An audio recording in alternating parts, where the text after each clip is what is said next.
বন্ধুরা, আজ দেখাবো সানডে স্পেশালে ফ্রাইড রাইস রেসিপি। তার জন্য এখানে চাল সেদ্ধ করে নিয়েছি। কড়াইতে তেল গরম হয়ে গেছে, দিয়ে দিচ্ছি রসুন, পেঁয়াজ দিয়ে দেবো।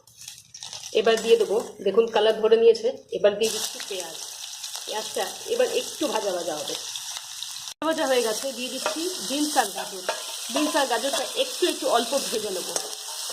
আপনারা দেখছেন ভিলেজ কিচেন উইথ মৌমিতা, আমি আপনাদের বন্ধু মৌমিতা। যারা আমার চ্যানেল এখনও সাবস্ক্রাইব করেনি তারা সাবস্ক্রাইব করে নিন, কেন এত সুন্দর কাঠের উনুনে এত সুন্দর রান্না আমি আপনাদের দেখাই। দেখুন গাজর বিনস ভাজা ভাজা হয়ে গেছে। এবার আমরা দিয়ে দিচ্ছি করে রাখা ভাতটা। ফ্রাইড রাইসের নিয়মই হচ্ছে ভাত কিন্তু একটু কম সেদ্ধ হবে, ভাতের মতো করে সেদ্ধ হবে না, তাহলে কিন্তু গলে যাবে। এইটা দিয়ে এবার নেড়ে দিচ্ছি।